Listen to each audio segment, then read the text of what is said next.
Hi everyone, welcome to being a best teacher YouTube channel. दोस्तों, आज से जो है हम सीरीज शुरू करने जा रहे हैं इम्पॉर्टेंट क्वेश्चंस की for Kurukshetra university BEd second year. ठीक है, फर्स्ट ईयर की भी शुरू करेंगे। आज से बीएड सेकेंड ईयर की सीरीज स्टार्ट है जिसमें हम पेपर 1 करेंगे नॉलेज एंड करिकुलम। ठीक है, इसके बाद आपका पेपर 2, फिर पेपर 3 और फिर पेपर 4, जितने भी ऑप्शनल सब्जेक्ट्स हैं वो सब भी कवर करेंगे एक एक करके। एंड ये 100% श्योर क्वेश्चंस हैं आपके एग्ज़ाम्स के लिए, तो बिल्कुल आप इन पे रिलाई कर सकते हो। सिर्फ इतना करो जितने इंपॉर्टेंट क्वेश्चंस बताए जाते हैं and you are done for the exam. बिल्कुल प्रिपेयर्ड हो आप। राइट स्टूडेंट्स, चलिए साथ में जो प्लेलिस्ट है मैंने क्रिएट कर दी है। ठीक है, प्लेलिस्ट है जिसमें आपको सभी सब्जेक्ट्स मिल जाएंगे सेकेंड ईयर के देखने को, तो उस प्लेलिस्ट का लिंक संभाल के रखिएगा एंड वीडियो के डिस्क्रिप्शन बॉक्स में है। बाकी सब्जेक्ट्स भी उसी में ऐड आपके होते जाएंगे। ठीक है, आज हम कर रहे हैं first paper knowledge and curriculum. English Hindi दोनों मीडियम में ही क्वेश्चंस डिस्कस करेंगे। पहले इंग्लिश मीडियम में डिस्कस करेंगे, उसके बाद हिंदी मीडियम में। ठीक है, और देखिए जितने भी क्वेश्चंस डिस्कस करेंगे, क्वेश्चंस का पीडीएफ हम आपको फ्री ऑफ कॉस्ट देते हैं। आपको क्या करना है, आपको ज्वाइन करना है हमारे मोबाइल एप्लीकेशन पे, या आप हमारे साथ जुड़िए हमारे टेलीग्राम पे। दोनों प्लेटफॉर्म्स पे आपको क्वेश्चंस का PDF free of cost available है। आप वहाँ से जाके डाउनलोड कर सकते हो। ठीक है, अलग अलग सब्जेक्ट्स के अलग अलग पीडीएफ्स हैं। एक कंबाइंड पीडीएफ भी है सेकेंड ईयर का, चाहो तो आप वो डाउनलोड कर लेना। ठीक है, अब जिन स्टूडेंट्स को आंसर्स की रिक्वायरमेंट है, तो आंसर्स का पीडीएफ पेड रहता है। ठीक है, वीडियो के डिस्क्रिप्शन बॉक्स में लिंक है। 100 रुपीज़ का पीडीएफ है, प्लस कुछ अदर चार्जेस, कन्वीनियंस चार्जेस वगैरह मिला के ये 115 रुपये का पीडीएफ आपको पड़ता है। आप चाहो तो जो वीडियो के डिस्क्रिप्शन में मैंने लिंक दिया है, मेक श्योर इंग्लिश और हिंदी मीडियम का अलग अलग लिंक है, आप अलग अलग से ही डाउनलोड कीजिएगा। ठीक है, जो आपका मीडियम है उसी में डाउनलोड कीजिएगा। अगर लिंक से डाउनलोड नहीं कर पा रहे हैं तो आप व्हाट्सएप पे भी हमें इन 2 नंबर्स पे कांटेक्ट कर सकते हैं। किसी भी नंबर पे आप चाहें अपने पास सेव करिए बीइंग अ बेस्ट टीचर के नाम से, और हमें जो है आप लिख के भेज दीजिए कि आपकी क्वेरी है। राइट, अब ये आंसर्स के पीडीएफ हैं कैसे। ठीक है, क्वेश्चंस पे आ जाते हैं, क्वेश्चंस डिस्कस करें। उससे पहले मैं आपको दिखाना चाहूँगी आंसर्स के पीडीएफ कैसे होते हैं। ठीक है, क्योंकि बिना देखे कभी कोई चीज़ नहीं लेनी चाहिए। सही बात। चलिए पीपीटी को डाउन करती हूँ मैं एंड हेयर इज़ पीडीएफ। ठीक है, इस पीडीएफ में ये आंसर्स का पीडीएफ है जो मैंने आपको बताया अभी। इस पे आप नीचे आते हो तो यहाँ पे ये सारे क्वेश्चंस हैं और फिर उनके आंसर्स हैं। ये इंग्लिश मीडियम का पीडीएफ है। ठीक है, ये हिंदी वाला है, हिंदी वाला भी अभी देखेंगे, पहले इंग्लिश का देख लेते हैं। जैसे फर्स्ट क्वेश्चन है, explain the contribution of Tagore, Gandhi ji, J Krishnamurti. इन तीनों में से किसी एक पे क्वेश्चन आएगा। ठीक है, लेकिन आंसर्स में जो है हमने तीनों ही कवर किए हैं। ठीक है, जैसे यहाँ पे सबसे पहले टैगोर जी के बारे में है। सबसे पहले जिस भी कंट्रीब्यूटर के बारे में क्वेश्चन आए उनके बारे में एक छोटा सा बायो स्केच, उनका लाइफ स्केच, उनकी इंट्रोडक्शन एज अ पर्सन। ठीक है, कि टैगोर जी का जो जन्म है वो 6 मई को हुआ था। ठीक है, बंगाल में हुआ था, एक प्रॉस्परस फैमिली में। वो एक पोएट भी थे, ड्रामेटिस्ट भी थे, फिलोसोफर भी थे, पेंटर भी थे। उन्हें नोबेल प्राइज़ मिला था 1913 में गीतांजलि के लिए। ठीक है, तो इस प्रकार से आगे आप देख सकते हो। एंड सबसे इम्पॉर्टेंट जो मैं हर बार बोलती हूँ कि फ्लो चार्ट डालना है। फ्लो चार्ट डाला आपने। ठीक है, flow chart is very important. Flow chart के बिना कोई आंसर अटेम्प्ट नहीं करना है। फिर अब जो फ्लो चार्ट में पॉइंट है उनको एक एक करके एक्सप्लेन किया। देखो सारा पॉइंट वाइज है। मैं जितनी भी वीडियोस आप देखोगे सब में एक चीज़ आपको बताती हूँ, हमेशा आंसर पॉइंट वाइज लिखना है, ना कि पैराग्राफ फॉर्म में। जो पैराग्राफ फॉर्म में आंसर लिखते हैं स्टूडेंट्स वो सबसे गलत है। अब देखो इस आंसर का ये है दूसरा फ्लो चार्ट और दोनों अलग अलग स्टाइल से बनाए गए हैं। तो इस तरीके से आंसर्स को लिखने की रिक्वायरमेंट होती है। हिंदी में देखते हैं, तो हिंदी मीडियम में नीचे आएंगे, ये रहे क्वेश्चंस। हिंदी मीडियम है तो क्वेश्चंस भी हिंदी मीडियम में ही लगाए हुए हैं। नीचे आएंगे तो देखिए उसी तरीके से सबसे पहले बायो स्केच है रविंद्रनाथ टैगोर जी का, ठीक है, जो कि होना सबसे इम्पोर्टेंट है। उसके बाद उनकी शिक्षा के बारे में क्या विचार थे, ठीक है। फिर आ गया फ्लो चार्ट, उद्देश्य में डाला है। फिर उनकी टीचिंग मेथड्स, शांति निकेतन का क्या कॉन्सेप्ट है। फिर अगला आ जाता है गांधी जी के बारे में लिखते हैं, ठीक है। फिर उनका परिचय और आगे यूं ही चलता रहेगा। सो पेजेस देखेंगे तो आप 30 पेजेस में हिंदी मीडियम में है, जबकि फ़ॉन्ट साइज़ बहुत कम रखा हुआ है, और ताकि ज़्यादातर स्टूडेंट्स प्रिंट लेते हैं तो हम चाहते हैं आप सभी को प्रिंटिंग कॉस्ट कम पड़े, तो हमने कम पेजेस में ही। और एग्ज़ाम ओरिएंटेड 16 नंबर का क्वेश्चन है तो 16 नंबर में कितना लिखना है उतना ही है। जो 4 नंबर का क्वेश्चन है 4 नंबर के हिसाब से कितना लिखना है उतना ही है, ठीक है। और इंग्लिश मीडियम का 46 पेजेस का, इस हिसाब से आपके जो ये सेट किया हुआ है, ठीक है। अब बैक टू दी क्वेश्चंस, मैं आपको आंसर्स पीडीएफ बस दिखाना चाहती थी सो दैट आप सभी लेने से पहले चीज़ देखो, ठीक है।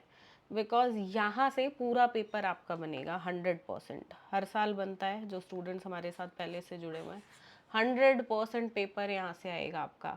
सिर्फ थोड़ी बहुत क्वेश्चन की लैंग्वेज ट्विस्ट चेंज हो सकती है, बाकी क्वेश्चंस कॉन्सेप्ट्स यहीं से रहेंगे, ठीक है।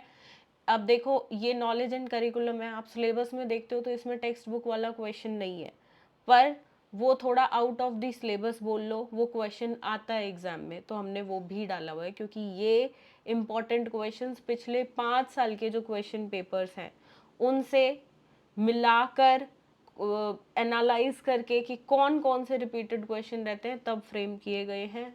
मैंने फ्रेम किए हैं, साथ में और भी टीचर्स हैं जिन्होंने मुझे हेल्प किया है। So let's begin with question number 1, जो कि हम देख चुके हैं। टैगोर, गांधी जी, जे कृष्णामूर्ति, ठीक है, इनमें से किसी एक के बारे में लिखने को आपको आएगा कि चाइल्ड सेंटर्ड एजुकेशन के कंटेक्स्ट में, या इनकी फिलॉसफी ऑफ एजुकेशन क्या है बेसिकली, ठीक है। क्वेश्चन 2 है, right short notes any 2 of the following. ये 16 नंबर का ही क्वेश्चन है भाई। 16 नंबर के क्वेश्चन में 2 पार्ट्स, 8 और 8 नंबर के आपके रहने वाले हैं, ठीक है।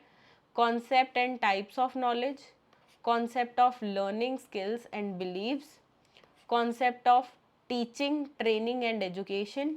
अगला है concepts of secularism, nationalism and universalism and their inter relationship with education. ये इस तरीके से कोई 2 यहाँ से आएंगे, हो सकता है 3 आ जाए और आपको एग्जामिनर बोले कोई 2 करने हैं, ठीक है, ऐसे भी हो सकता है। स्टूडेंट जितने भी क्वेश्चंस हम ये कर रहे हैं ना, जितने भी इम्पोर्टेंट क्वेश्चंस हैं, ये सब आपको हमारी मोबाइल ऐप पे, ठीक है, क्रैश कोर्स है सेकेंड ईयर का, ठीक है, क्रैश कोर्स है सेकेंड ईयर का। उसके अंदर आपको चारों सब्जेक्ट का क्रैश कोर्स 400 रुपये में मिलता है, सिर्फ 100 रुपीज़ पर सब्जेक्ट में। ये जितने भी क्वेश्चंस हैं सबके लेक्चर्स इंग्लिश हिंदी दोनों मीडियम में है। जैसे टैगोर का होगा, एक गांधी जी की क्लास होगी, एक जे कृष्णामूर्ति के बारे में होगी, एक कॉन्सेप्ट ऑफ नॉलेज की होगी, एक टाइप्स ऑफ नॉलेज की, अगली क्लास होगी लर्निंग स्किल्स, ये कंबाइंड टॉपिक है, इसकी एक क्लास मिलेगी। तो ऐसे क्रैश कोर्स में जितने इंपॉर्टेंट क्वेश्चंस हम कर रहे हैं सबके लेक्चर्स हैं। 2 चीज़ें बताती हूँ आपको, सिर्फ जहाँ पे आपको पैसा लगाना है, वो भी इसलिए बोल रही हूँ, अगर और कोई यूनिवर्सिटी होती मे बी मैं कोई पब्लिसिटी यहाँ नहीं कर रही होती। सिर्फ कुरुक्षेत्र यूनिवर्सिटी एक ऐसी यूनिवर्सिटी है जो सबसे ज़्यादा रीअपियर लगाती है स्टूडेंट्स की, और वो भी फर्स्ट और सेकेंड ईयर में मैं बात करूँ तो भर भर के स्टूडेंट्स की रीअपियर लगी हैं। सेकेंड ईयर में, फर्स्ट ईयर में फिर भी रीअपियर लग जाए, ज़्यादा भी लगती है, सेकेंड ईयर में लग गई ना तो आगे 1 साल और बीएड के सर्टिफिकेट के लिए बैठना पड़ेगा। 1 साल तक कहीं अप्लाई नहीं कर पाओगे। छोटी सी इन्वेस्टमेंट है, खर्चा नहीं है, इन्वेस्टमेंट होती है एजुकेशन हमेशा। 115 रुपये का विद आंसर्स वाला पीडीएफ और 100 रुपये की क्लासेस, 215 रुपये में आप एक सब्जेक्ट के लिए तैयार हो। कोई और चीज़ नहीं लेनी, कोई और खर्चा नहीं करना। 100% मेरी गारंटी है ये 2 चीज़ें करके आप एग्ज़ाम के लिए पूरी तरह से तैयार हो। बट पढ़ना आपके हाथ में, ये ना हो कि कोर्स ले लिया, वो ले लिया, हाथ पे हाथ धर के बैठे हो कि अब तो ले लिया हो जाएगा। नहीं, पढ़ना तो आपको है, तो वो चीज़ ज़रूर करिएगा। Specially for the students, Bihar के स्टूडेंट्स जो हैं वो बहुत फेस करते हैं कि भाई हम जो है रीअपियर लग गई, नहीं पढ़ पा रहे। तो ये आपके लिए रामबाण है लास्ट मोमेंट पे, लाइफ सेवियर है आपके लिए। ये क्वेश्चंस करो, सिर्फ उतना इनफ है। जो बुक वगैरह जो भी अब रेफ़र कर रहे हो उसे हटा दो, साइड कर दो, क्योंकि एग्ज़ाम में ज़्यादा टाइम नहीं है। ठीक है, चलिए question number 3, differentiate between equity and equality. ये एक फेवरेट क्वेश्चन है KUK का। या तो ये 4 नंबर में डाल देते हैं या ये 16 नंबर में डाल देते हैं, बट आता है। और साथ में पूछा है, what do you suggest regarding equity in education. Equity का कॉन्सेप्ट बहुत आजकल पॉपुलर भी हो रहा है। ठीक है, बात उठ रही है। इक्विटी क्या है? इक्विटी का मतलब है भाई जिसको जितनी ज़रूरत है उतना देना। ठीक है, इक्वालिटी कहता है सबको समान देना, मतलब इक्वल डिस्ट्रीब्यूशन। एक लड़का है राम, एक लड़का है श्याम। राम जो है उसके पास टॉफियाँ हैं बहुत सारी, अनेक टॉफियाँ हैं उसके पास। ठीक है, श्याम के पास एक भी नहीं है, उसने आज तक ना खाई। ठीक है, अब उसकी टीचर देती है, इक्वालिटी करेगी टीचर, तो राम को, टीचर के पास 2 टॉफी है तो वो एक राम को देगी, एक श्याम को देगी। लेकिन अगर टीचर इक्विटी फॉलो करती है तो उसको पता है कि राम के पास तो ऑलरेडी बहुत सारी टॉफियाँ हैं, शाम को ज़्यादा ज़रूरत है, तो वो दोनों टॉफ़ी शाम को देगी। जिसको जितनी ज़रूरत उतना देना इक्विटी, सबको बराबर देना, ये देखते हुए कि भाई किसको कितनी ज़रूरत है, वो है इक्वालिटी। समझ रहे हो? चलिए अगला है question number 4, highlight the importance of the promotion of individual opportunity, social justice and dignity in the context of democratic education. ये एज इट इज़ ना ऐसा टॉपिक है आपके सिलेबस में, और पूरे टॉपिक से ही क्वेश्चन आता है हर बार। ऐसा नहीं है उठा के सिर्फ कुछ क्वेश्चन का पार्ट पूछ लेगा, नहीं, ये पूरा क्वेश्चन एज इट इज़ ही 16 मार्क्स में आपका पूछा जाता है। तो ये टॉपिक ज़रूर करना है। ठीक है, ऐसा एक और टॉपिक अभी हमने करा इंडिविजुअल वाला। ठीक है, अभी आएगा वो टॉपिक, भी आया नहीं है, वो भी एक और है इसी से मिलता जुलता टॉपिक। ये 2 टॉपिक्स में से एक हमेशा पूछा जाता है, तो इसको करो, गारंटीड आपका ये हो जाएगा। अब देखो आप जो बुक रेफ़र करते हो उस बुक में इसका आंसर ना बहुत टेढ़े मेढ़े तरीके से दिया हुआ है, गलत आंसर है, तो उस बुक को रेफ़र मत करना। उस बुक में ये वाला और 1-2 टॉपिक्स और हैं, सबसे गलत तरीके से आंसर, मतलब पूछा कुछ है बताया कुछ और हुआ है। आप बीएड के अंदर जो टॉपिक डाल रहे हो तो उसका आंसर भी बीएड के टीचिंग के पॉइंट ऑफ व्यू से होना चाहिए। आप कॉर्पोरेट के पॉइंट ऑफ व्यू से, बिजनेस के पॉइंट ऑफ व्यू से, या एक ऑफिस के पॉइंट ऑफ व्यू से नहीं लिख दोगे, फैक्ट्री के पॉइंट ऑफ व्यू से नहीं लिख दोगे। समझ रहे हो बात? यहाँ पे इसको टीचिंग के पॉइंट ऑफ व्यू से डालना भी ज़रूरी है, वो चीज़ बुक्स में नहीं है। सो बुक से 1-2 टॉपिक्स ऐसे हैं जो बिल्कुल छोड़ देना बुक्स उनके लिए। Next is right short notes on, ये भी 8 मार्क्स वाला ही है, मतलब 16 नंबर का क्वेश्चन 8 और 8 मार्क्स में डिवाइडेड है। ठीक है, ये 4 नंबर वाला नहीं है। Role of economy and historical forces in shaping the aims of education, important question है, बहुत ज़्यादा, हर साल ही ऑलमोस्ट आता है। Next is inter relationship between education and nationalism. Then ये वाले टॉपिक की मैं बात कर रही थी, ये भी बुक में गलत दिया हुआ है, तो इसको यहीं से करना। ठीक है, क्रैश कोर्स से करना इसको। Modernity with reference to industrialisation and democracy, बहुत इंपॉर्टेंट टॉपिक है और बहुत अच्छा टॉपिक है ये वाला और ये वाला क्वेश्चन। यहाँ से कोई बेसिकली इन दोनों में से कोई एक आता है। ठीक है, दोनों भी आ सकते हैं, ऐसा नहीं बोलेंगे कि एक ही आएगा, बट जनरली जो प्रीवियस ईयर का पैटर्न है उसके आधार पे मैं आपको बता रही हूँ। क्वेश्चन नंबर 6 है, describe the dimensions of curriculum and their relationship with AIIMS of education. देखो डायमेंशंस, डिटर्मिनेंट्स, दोनों में से एक चीज़ पूछी जाती है जिसमें डायमेंशन ज़्यादा ज़रूरी है, ठीक है। डायमेंशंस करिकुलम, ये भी बुक में गलत है, डायमेंशंस ऑफ करिकुलम, और इतना डेप्थ में ये टॉपिक दिया हुआ है पैराग्राफ फॉर्म में लिख के, विच इज़ रॉन्ग। इस टॉपिक को पॉइंट वाइज पढ़ेंगे और कैसे इसके अलग अलग psychological, philosophical dimensions, sociological etcetera dimensions हैं, उनको अच्छे से पढ़ना है, क्योंकि इसमें फ्लो चार्ट बनेगा और फिर डायमेंशंस आप करिकुलम के ही पॉइंट ऑफ व्यू से हर पॉइंट को लिखोगे, एग्जाम्पल्स दो। नीड है, करिकुलम का टॉपिक जब भी आता है उसमें एग्जाम्पल्स से आपको करना है। जैसे एक बहुत अच्छा पॉलिटिकल डायमेंशन में मैंने एग्जाम्पल अभी रिसेंट वाला पुट किया था कि भाई अभी जो गवर्नमेंट है, सेंट्रल गवर्नमेंट, उसने मुगल्स वाले कुछ चैप्टर्स हैं वो हटा दिए हैं एनसीईआरटी टेक्स्ट बुक से, ठीक है। तो वो ऐसे करंट एग्जाम्पल्स पुट करने हैं। बुक वाले जो इतने आउटडेटेड एग्जाम्पल्स हो गए हैं, वैसे तो मिलेंगे ही नहीं एग्जाम्पल्स, ऐसे बिना एग्जाम्पल्स के लिखने का कोई फ़ायदा नहीं है जब तक आप समझ नहीं रहे हो चीज़ों को। अपडेटेड जो रिसेंट में गवर्नमेंट चेंजेस कर रही है वो एग्जाम्पल्स मेंशन करो, राइट। आगे बढ़ते हैं। Question number 7, explain the philosophical, psychological, sociological, political, cultural and economic determinants of curriculum, ठीक है।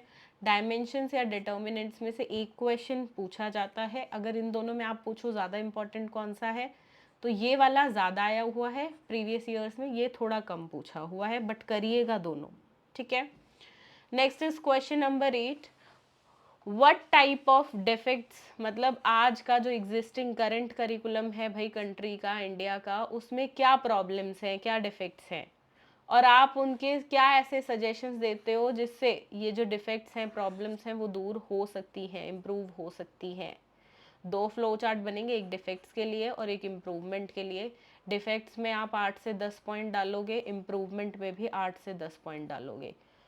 बस इतना करना है, इसमें फालतू इंट्रोडक्शन कंक्लूजन की ज़रूरत ही नहीं है, पॉइंट टू पॉइंट आंसर लिखना है इसको, ठीक है। Next, right a detailed note on national curriculum framework, mark कर लो, 16 नंबर का कंफर्म क्वेश्चन है, आएगा ही आएगा, कंफर्म, एनसीएफ 2005, ठीक है। चलिए next is 10th question, right short notes on any two of the following. Again 16 number का क्वेश्चन, 8 और 8 दो पार्ट्स में डिवाइडेड है। Nature of learner and learning process and subject matter, ये भी बुक में गलत मिलेगा। ये भी एक ऐसा टॉपिक है जो थ्योरी से समझ नहीं आएगा, आप अगर इसकी वीडियोस देखोगे तो ही समझ आएगा, क्योंकि ये ना बहुत मिलते जुलते कॉन्सेप्ट है। Learning process, learner, subject matter, है तो सब टीचिंग का ही पार्ट, तो इनके बीच जो थिन लाइन डिफरेंस है ना, उसको समझना अच्छे से एग्जाम्पल्स के साथ ज़रूरी है, ठीक है। और एक चीज़ और बता दूँ, कुरुक्षेत्र यूनिवर्सिटी का सिलेबस अलग है स्टूडेंट्स। मेरे पास इतने स्टूडेंट्स आते हैं कि मैम हमें किसी ने बोला एमडीयू का सिलेबस कर लो, सेम है, सीडीएलयू का कर लो, नहीं, कुरुक्षेत्र का सिलेबस बिल्कुल अलग है। अगर आपको आपके टीचर्स बोल रहे हैं एमडीयू वाली बुक्स ले लो, या कोई बोल रहा है कि ये वाली क्लासेस ले लो, ये मटेरियल ले लो, एमडीयू, सीआरएसयू वाला, सीडीएलयू वाला, आईजीयू वाला, भाई हरियाणा की सभी यूनिवर्सिटीज से बिल्कुल अलग है कुरुक्षेत्र का सिलेबस, बहुत पुरानी यूनिवर्सिटी है। तो आपको सिर्फ अपना ही स्पेसिफिक मटेरियल लेना है। प्लीज़ मेक श्योर अपने आप को किसी भी स्कैम का पार्ट ना बनने दें, करेक्ट चीज़ अपने लिए चुनाव करें। पहले सिलेबस देखो अपना यूनिवर्सिटी का प्रॉपर, फिर देखो मुझे वही चीज़ मिल रही है या नहीं, फिर जाके लो। आप अपना 1 रुपया भी कहीं खर्चते हो तो मेक श्योर देख के करो। इतने स्टूडेंट्स हैं जो गलत पब्लिकेशंस की बुक ले लेते हैं, इतने स्टूडेंट्स हैं जो एमडीयू सीआरएसयू की बुक्स ले लेते हैं या क्लासेस ले लेते हैं और कुछ, फिर वो चेंज नहीं करते हैं, कोई रिफंड नहीं होता है। इन दैट केस आप लोगों का नुकसान होता है, तो वो चीज़ मत होने दो अपने साथ, सोच समझ के चीज़ें लो, देख के लो। नेक्स्ट इज लेबोरेटरी वर्क और फील्ड सर्वे और ग्रुप डिस्कशंस। देखो इनमें से जनरली कोई 2 पूछे जाएंगे, ठीक है। अगर यही क्वेश्चन 4 नंबर में आया तो कोई 1 पूछा जाएगा। अब जो आउट ऑफ दी सिलेबस थोड़ा सा क्वेश्चन है वो है meaning and qualities of a good text book, या टेक्स्ट बुक का मीनिंग क्या होता है, कॉन्सेप्ट क्या होता है। ठीक है, तो ये क्वेश्चन अक्सर पूछा, अक्सर नहीं, ऑलमोस्ट हर साल एक क्वेश्चन टेक्स्ट बुक का आएगा ही आएगा। ठीक है, चाहे 4 नंबर में आए या चाहे आपका 16 नंबर में आए, बट आएगा। ठीक है, अब देखो ये जितने भी क्वेश्चंस हैं, आप कहोगे मैम आपने तो 16 नंबर के ही क्वेश्चन कराए, 4 नंबर वाले तो कराए ही नहीं। तो देखो इन्हीं में से ही 4 नंबर के क्वेश्चन भी फ्रेम होंगे। ठीक है, जो 16 में नहीं आएगा वो 4 में आएगा, कोई अलग से वो क्वेश्चंस नहीं है। सिर्फ ये 10 क्वेश्चन करो और कुछ गारंटीड 100% बोल रही हूँ, कुछ करने की ज़रूरत नहीं है, सिर्फ ये करो। खर्चा करना है, वैसे तो ये इंपॉर्टेंट क्वेश्चन बहुत हैं, कोई बुक है आपके पास उसमें आपको इसके आंसर मिल जाएंगे या पहले से नोट्स बनाए हुए हैं तो। पर जो स्टूडेंट सिर्फ एग्ज़ाम टाइम पे पढ़ना शुरू करते हैं, ये टाइम नहीं है कि इनके आंसर आप बुक से ढूंढने बैठो। 100 रुपये की क्लासेस, ठीक है, चारों सब्जेक्ट्स की 400 रुपये का कंबाइंड कोर्स है, वो लो। इसके अलावा आपको क्या करना है, 115 रुपये का जो पीडीएफ है आंसर्स का इन 10 क्वेश्चंस का डिटेल में, जो अभी मैंने आपको दिखाया वीडियो की शुरुआत में, वो लेना है। 215 में कंप्लीट तैयारी है। ये मत सोचना ये खर्चा हो रहा है, मैं प्रमोशन कर रही हूँ, कुछ नहीं है। मैंने जितना स्टूडेंट्स को रीअपियर, आप सभी सेकेंड ईयर में, आप फर्स्ट ईयर में अपने कलीग्स फ्रेंड्स वगैरह का, या खुदा ना खास्ता आपकी रीअपियर लग गई हो, सो यू आर अवेयर कि क्या माहौल है यूनिवर्सिटी का, कैसे रीअपियर लगती है। सो अपने आप को बचाओ आगे, वरना रीअपियर लग गई तो रीअपियर का फॉर्म भरोगे 1000-1500 रुपये, आओगे जाओगे परेशान होगे, पैसे लगाओगे, वहाँ रुकोगे, या पेपर देने जाते हो, दे के आते हो, उसमें बहुत बड़े खर्चे से अच्छा है एक छोटा खर्चा अभी करके, अच्छे से अभी पढ़ के, बाकी काम को छोड़ के, अपना पढ़ाई में अभी से ध्यान लगा के, 4-5 दिन में एक सब्जेक्ट आराम से हो जाता है, 2-3 दिन में भी हो जाता है, करने वाला 1 दिन में भी कर लेता है। ये 10 क्वेश्चन करने कोई बड़ी बात नहीं है, 2 दिन बहुत इनफ है इनके लिए। तो बाकी काम छोड़ो, अब दो पढ़ाई पे ध्यान। ठीक है, चलो हिंदी में एक बार देख लेते हैं। पहला प्रश्न है, बाल केंद्रित शिक्षा के संदर्भ में, या हो सकता है बाल केंद्रित शिक्षा के संदर्भ में ना पूछे, या सीधा पूछ ले कि भाई इनकी शैक्षणिक जो है सिद्धांत क्या थे वो बताओ, टैगोर का या गांधी जी का या जे कृष्णामूर्ति जी का, तीनों में से किसी एक पे पूछा जाएगा। दूसरा प्रश्न, इनमें से कोई 2 आएंगे। ठीक है, मतलब 16 नंबर का क्वेश्चन 8 और 8 नंबर में विभाजित होगा। पहला है ज्ञान की अवधारणा और प्रकार, दूसरा है सीखने यानी कि अधिगम की अवधारणा, कौशल और विश्वास, अगला है शिक्षण प्रशिक्षण और शिक्षा की अवधारणा, अगला है धर्मनिरपेक्षता, राष्ट्रवाद और सार्वभौमिकता की अवधारणा और शिक्षा के साथ उनका अंत संबंध। ठीक है, आपस में क्या संबंध है। क्वेश्चन नंबर 3, समता और समानता यानी कि इक्विटी और इक्वालिटी में क्या अंतर है, शिक्षा में समानता के संबंध में आप क्या सुझाव देते हैं वो बताइए।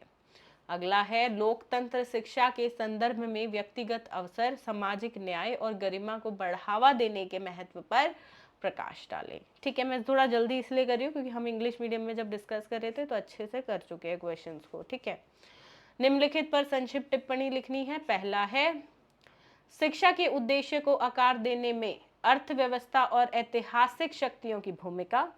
अगला है शिक्षा और राष्ट्रवाद के बीच अंत संबंध। औद्योगिकरण और लोकतंत्र के संदर्भ में आधुनिकता। छठा प्रश्न, पाठ्यचर्या के आयामों और शिक्षा के लक्ष्यों के साथ उनके संबंध का वर्णन कीजिए। पाठ्यचर्या के दार्शनिक, मनोवैज्ञानिक, समाजशास्त्रीय, राजनीतिक, सांस्कृतिक और आर्थिक निर्धारकों की व्याख्या कीजिए। आठवां प्रश्न, देश की वर्तमान पाठ्यचर्या में किस प्रकार के प्रमुख दोष हैं वो बताना है, यानी कि जो करंट करिकुलम है और उसमें सुधार के लिए आप क्या सुझाव देते हैं वो बताएं। देखिए पहले तो जो दोष है वो भी 8-10 पॉइंट लिखिएगा और सुझाव में भी 8-10 पॉइंट अवश्य लिखना है। नवा प्रश्न, राष्ट्रीय पाठ्यचर्या की रूपरेखा यानी कि एनसीएफ 2005 की बात हो रही है, इस पे एक विस्तृत नोट आपको लिखना है। अंतिम प्रश्न प्रश्न 10 जो कि 16 नंबर के हिसाब से ही है, 8 और 8 अंकों में जो है विभाजित है 16 नंबर का प्रश्न। कोई 2 यहाँ से पूछे जाएंगे या हो सकता है तीनों दे दे और आपको कहे कोई भी 2 अपनी मर्जी से जो है छांट के उन पे उत्तर लिखें। पहला है शिक्षार्थी की प्रकृति और सीखने की प्रक्रिया और विषय वस्तु। अगला है प्रयोगशाला कार्य या क्षेत्र सर्वेक्षण या समूह चर्चा। इन तीनों में से कोई 2 पूछे जाते हैं, ठीक है। अगला है अच्छी पाठ्य पुस्तक के गुण, अर्थ, कई बार दोष भी पूछ लेता है बट जो इंपॉर्टेंट है वो इतना ही है, अर्थ और गुण। ये out of the syllabus question है बट आता है हर साल, ठीक है। सो ये 10 अत्यंत महत्वपूर्ण प्रश्न हैं, इंग्लिश हिंदी दोनों में हमने डिस्कस कर लिए।